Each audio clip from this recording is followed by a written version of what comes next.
Getting funded is supposed to be the win. It's the moment everything changes. The validation, the fuel, the signal that someone with serious money believes in what you're building. And yet, Theranos raised $945 million. Fast raised $124 million. Convoy raised over $900 million from some of the most credible investors in the world. Not one of them survived. Not because the market didn't exist, not because the team wasn't talented, but because the money itself, the very thing that was supposed to save them, is what finished them off. Here's why. We've been taught to treat funding as a finish line. Close the round, announce the raise. Post the LinkedIn update. The assumption is simple. More money means more runway, more options, more time to figure it out. But that assumption is exactly what kills them. Because funding doesn't just give you resources. It gives you obligations. And those obligations, if you're not structurally prepared for them, will accelerate your collapse faster than any market downturn ever could. In this video, we're going to break down exactly how that happens, what the pattern looks like across companies that should have survived, and what the ones that do survive do differently. Part 1. The pressure cooker. The moment a startup takes institutional funding, something invisible changes. Before the raise, the founder's job is to discover, to find product market fit, to test assumptions, to stay alive long enough to learn. But the moment you take serious money, the investor's clock starts. Growth targets, quarterly reviews, board expectations, the pressure to show momentum, not just progress, but numbers that justify the valuation you just accepted. And here's where most founders make the fatal mistake. They spend to prove the bet was right. Not because the business needs it, because the optics demand it. And when you're spending to perform rather than spending to build, you're not scaling a business, you're staging one.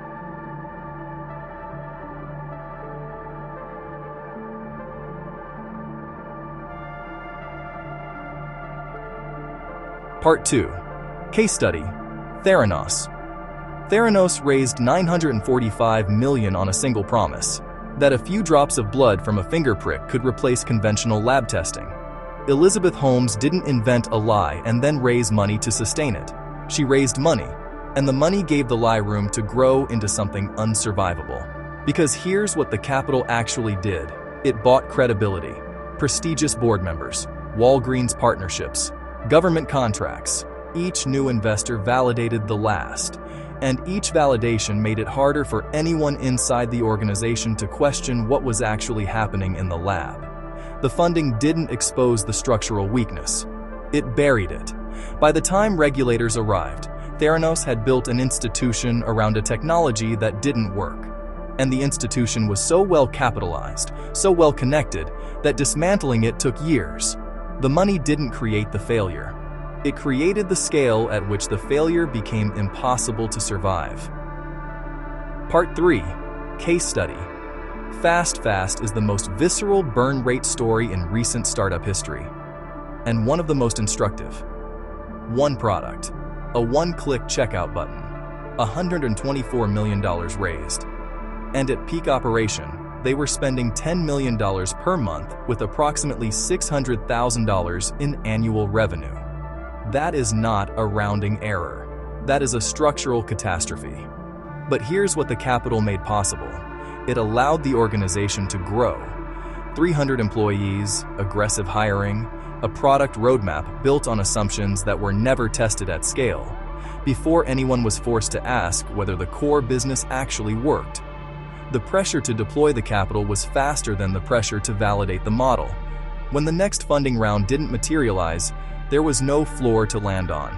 Fast shut down in April 2022 with 48 hours notice to its employees. Not because the market for checkout technology doesn't exist, but because the funding created a pace of expansion that outran the one thing it needed most: proof that the unit economics could ever work.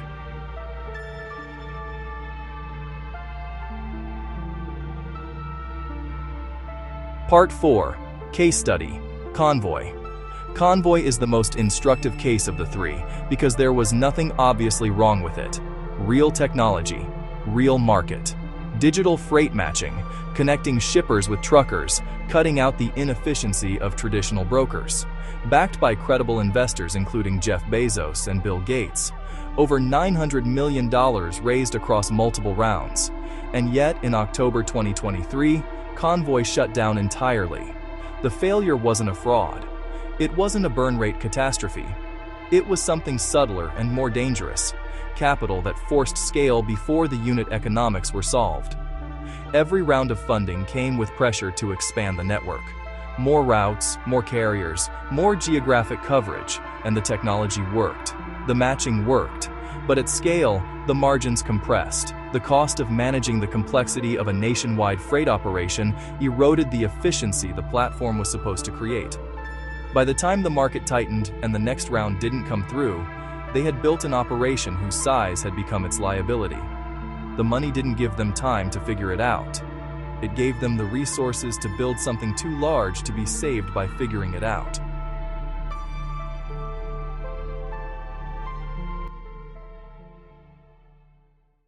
So what do the ones who survive do differently? The answer isn't counterintuitive, but it requires a discipline that funding makes genuinely harder to maintain. First, they define the constraint before they deploy the capital. Before a single dollar is spent, the founders who survive ask, what is the one thing this money must prove? Not 10 things, not a roadmap, one thing. And they protect that constraint against every internal and external pressure to expand it.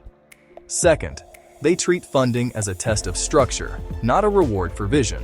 The question isn't, what can we now afford to build? The question is, does our current operating structure have the discipline to deploy this capital without destroying itself? Most startups skip that question entirely. They assume the money implies the readiness. It doesn't. Third, they manage investor expectations before those expectations manage them. This is the one nobody talks about. The best-run funded companies spend as much time shaping the narrative with their board as they do executing. Not to mislead, but to ensure that the pressure the board generates is calibrated to reality, not to the valuation. Because when board pressure outpaces operational capability, founders stop making decisions for the business and start making decisions for the room. That's when the drowning begins. Here's what ties all three of these companies together, and what the pattern tells us about every funded startup that fails. Funding doesn't change the fundamental physics of business, it accelerates them. If your unit economics are strong, capital makes them stronger. If your operational discipline is real, capital expands what's possible. But if your structure is weak, if the decisions you're making don't survive scrutiny at scale, the money won't buy you time. It will buy you a faster arrival at the same destination. The founders who understand this don't treat funding as salvation. They treat it as a magnifying glass. And they ask, before they take the money, before they sign the term sheet, before they celebrate the raise, are we ready to be magnified? Because most aren't. And that's not a failure of ambition. It's a failure of preparation. Capital without structure isn't fuel, it's accelerant. If your organization is navigating growth, funded or otherwise, the question worth sitting with is this: are you building a business that can survive what's coming?